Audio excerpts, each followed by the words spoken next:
네, 우리 한 목소리로 다 같이 읽겠습니다. 내가 또 말하노니 유업을 입을 자가 모든 것의 주인이나 어렸을 동안에는 종과 다름이 없어서 그 아버지가 정한 때까지 후견인과 청지기 아래에 있나니 이와 같이 우리도 어렸을 때에 이 세상의 초등학문 아래에 있어서 종노릇 하였더니 때가 참에 하나님이 그 아들을 보내사 여자에게서 나게 하시고 율법 아래에 나게 하신 것은 율법 아래에 있는 자들을 성령하시고 우리로 아들의 명분을 얻게 하려 하심이라. 아멘. 네, 이현우 청년, 조현희 거사님, 하나님께 봉헌 올려드렸습니다. 기도하시겠습니다. 하나님 아버지, 이른 아침부터 하나님을 만나기 위해 주님의 전에 나왔습니다. 오늘도 하루를 허락하시고 우리를 예배자로 부르셔서 하나님 앞에 예배드리게 하신 그 은혜를 감사드립니다. 우리가 이곳에서 하나님께 올려드리는 많은 기도 제목들이 있습니다. 우리가 하나님께 기도하고 구한 것은 받은 줄로 믿고 구하라고 하셨사오니 우리가 이곳에서 믿음으로 아뢰는 모든 기도를 응답하여 주시옵소서. 오늘도 성령님과 동행하며 성령님의 이끄심을 쫓아 살아가도록 인도해 주실 줄 믿사오며 이 모든 말씀 예수님의 이름으로 기도했습니다. 아멘. 네, 말씀을 전하기 앞서 우리 이번 유초동부 여름성령학교를 하나님의 은혜 가운데 잘 마쳤습니다. 정말 쉽지 않은 스케줄이었는데 또 이제 사실은 선생님도 많이 부족하고 또 섬겨주실 분들이 많이 부족해서 처음엔 좀 막막했습니다. 그런데 목사님께서 기도로 준비하라고 하셨고 정말 선생님들과 또 같이 기도로 중보해 주시는 성도님들이 있으셔서 하나님 은혜 가운데 정말 적재적소에 필요한 청년들을 보내주셨고 학부모님들을 보내주셨고 또 필요한 인력을 많이 필요한 사람들을 많많이 보내주셔서 정말 은혜 가운데 정말 잘 마치셨습니다. 또 아이들이 정말 정말 행복하다고 정말 잊지 못할 추억을 만들어줬다고 잊지 못할 추억이라고 이렇게 말해주어서 정말 저도 너무 기뻤고 정말 하나님 은혜 가운데 앞으로 유초동부가 더 큰 부흥이 임할 줄 믿습니다. 말씀을 전하겠습니다.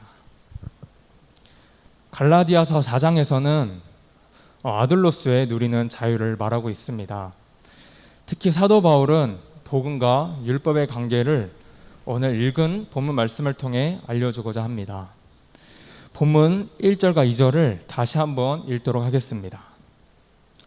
내가 또 말하노니 유업을 이을 자가 모든 것의 주인이나 어렸을 동안에는 종과 다름이 없어서 그 아버지가 정한 때까지 후견인과 청지기 아래에 있나니. 아멘. 사도 바울이 살던 그 당시에는 로마가 다스리던 시대로 후견인과 청지기가 있었습니다. 지금과 같은 학교 시스템이 잘 갖추어진 시대가 아니었기 때문에 그래서 귀족 가정에는 몽학 선생과 같은 가정교사가 있었습니다. 그들은 아이들에게 초등학문을 가르치고 장차 가문을 이어받을 유산과 가업을 감당할 교육을 시켰습니다. 바울은 이것에 빗대어 율법 아래에 훈련받던 이스라엘처럼 율법은 아버지의 정한 때까지 훈련을 받는 시기가 있다는 것을 알려주고 있습니다. 다시 말해 이스라엘 백성과 율법의 관계를 부자관계, 즉 아버지의 재산을 물려받는 아들과 그의 후견인의 관계로 설명하고 있습니다. 아버지의 유산은 훗날 아들의 것이 될 것이지만 어릴 때는 그 재산을 자기 마음대로 쓰지 못했으며 그의 후견인에게 순종해야 했습니다. 그러나 나이가 차면 그는 자기 권리를 사용할 수 있습니다.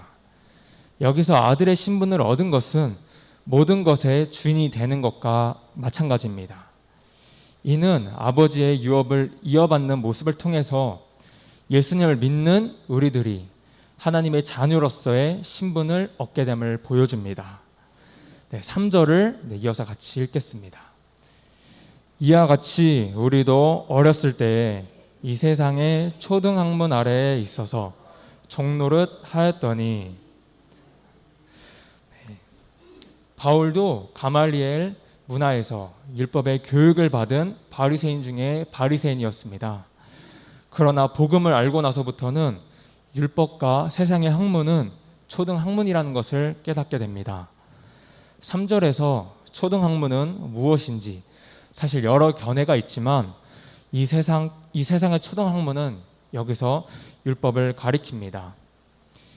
이와 같이 이스라엘 백성은 예수 그리스도께서 오시기 전인 구약 시대에는 율법 아래에 복종해야만 했습니다.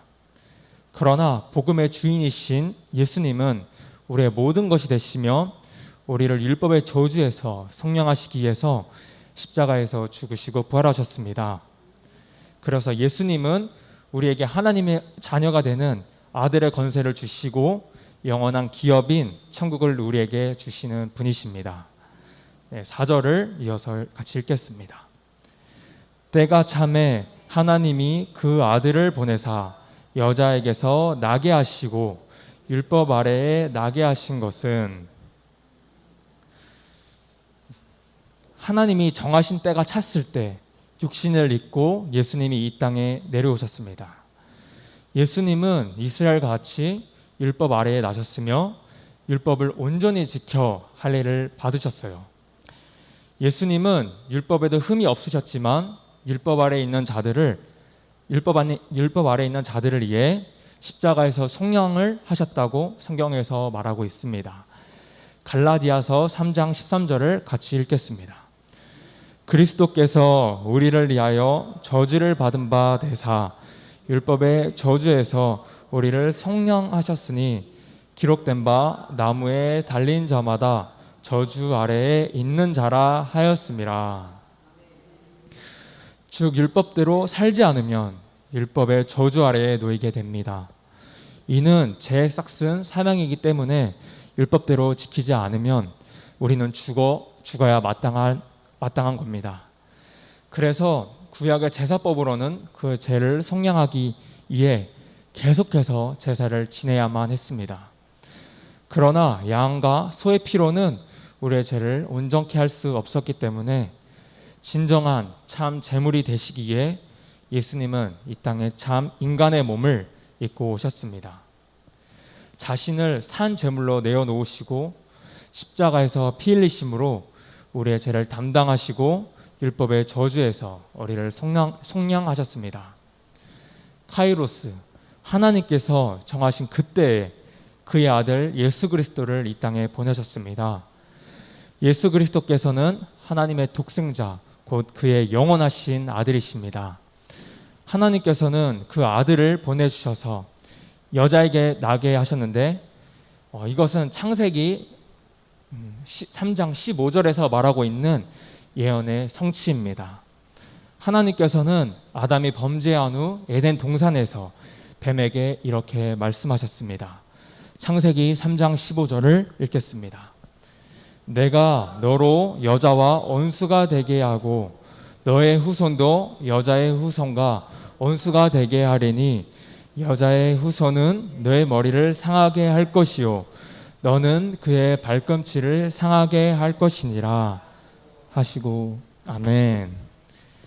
예수 그리스도께서 여자의 후손으로 나셨다는 것은 그가 참 사람으로 오셨음을 의미합니다. 요한복음 1장 14절에도 말씀이 육신되어 우리 가운데 거하셨다고 말씀하십니다. 영원하신 하나님의 아들 예수 그리스도께서는 말씀이 육신이 되어 사람의 영혼과 몸을 가진 참 사람으로 오셨습니다. 예수님께서는 또한 율법 아래에 나셨고 예수님은 나신 지 8일 만에 할례를 받으셨습니다. 누가복음 2장 21절과 27절 같이 읽겠습니다. 할례할 8일이 되매 그 이름을 예수라 하니 곧 잉태하기 전에 천사가 일컬은 바로라. 아멘. 누가복음 2장 27절도 같이 읽겠습니다. 성령의 감동으로 성전에 들어가매 마침 부모가 율법의 갈례대로 행하고자 하여 그 아기 예수를 데리고 오는지라. 아멘. 예수님은 그가 언약 백성이시며 율법을 다 지킬 의무 아래 있으심을 나타내십니다. 그는 과연 율법을 다 지키셨고 율법의 의를 다 이루셨습니다. 그래서 예수님께서 율법 아래 나신 목적은 율법 아래 있는 자들을 속량하시기 위해서였는데요. 율법 아래 있는 자들이란 이 세상의 모든 사람들을 다 가리킵니다. 네, 오늘 본문 5절 말씀을 이어서 읽겠습니다. 율법 아래에 있는 자들을 속량하시고 우리로 아들의 명분을 얻게 하려 하심이라. 아멘. 예수 그리스도께서는 율법의 저주에서 우리를 속량하셨을 뿐만 아니라 우리로 하여금 아들의 명분을 얻게 하려 하셨습니다. 아들의 명분이라는 언어를 살펴보았을 때 헬라어로 히오데시아라고 하는데 이는 양자됨, 양자의 자격을 뜻합니다. 구약 시대는 하나님의 백성이 율법 아래에 있었습니다. 그러나 신약 시대는 하나님의 백성이 더 이상 율법 아래에 있지 않게 되었는데요. 이는 장차 유업을 받을 아들이 장성하게 되면 더 이상 후견인 아래에 있을 필요가 없는 것처럼 우리도 이제 율법에서 벗어나 예수 그리스도를 믿음으로 하나님의 자녀가 되는 명분을 얻게 하셨습니다. 우리는 이제 하나님의 양자가 되었고 하나님의 아들로서의 영원한 자유와 특권을 누릴 수 있게 되었습니다. 이 모든 계획이 창세 전부터 하나님께서 만세 전부터 계획하신 섭리이며 하나님의 경륜임을 알 수 있습니다. 하나님은 결코 실수하지 않으십니다. 하나님은 계획하신 바를 반드시 이루시는 분이십니다. 마침내 그리스도 안에서 율법의 완성을 이루실 때가 되었고 예수님께서는 이 세상에 오심으로써 하나님의 경륜이 실현되었습니다. 그리고 하나님은 이 감추어진 오묘한 비밀을 바울을 비롯하여 예수님을 믿는 모든 사람에게 밝히 드러내 주셨습니다. 우리를 향한 하나님의 놀라운 사랑과 자비로 우리를 속량하시고 우리를 구속하신 그 아버지의 은혜를 생각하며 오늘 하루도 하나님께 범사에 감사하는 우리 모두가 되시길 소망합니다. 네, 기도하시겠습니다. 하나님 아버지, 오늘도 우리에게 말씀을 허락하시고 하나님의 감추어진 비밀을 우리에게 깨닫게 하시니 감사드립니다. 우리가 예수님을 믿음으로 율법의 저주에서 해방되어 영원한 하나님의 나라의 기업으로 삼아주시고 왕같은 제사장으로 양자 삼아주셨습니다. 또한 하나님의 계획과 섭리를 성령님의 조명으로 비추어 주셔서 우리가 하나님의 말씀을 통하여 우리의 제됨이 더 드러나고 온전한 회개에 이르게 하여 주시고 더 나아가 하나님의 뜻과 복음을 분명히 깨달아 알 수 있도록 인도하여 주시옵소서.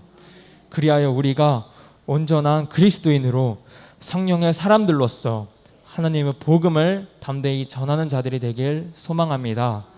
그런 은혜를 우리에게 넘치도록 부어 주시옵소서. 그렇게 하실 주님을 찬양하며 우리 주 예수님의 이름으로 기도했습니다. 아멘. 주기도문 하심으로써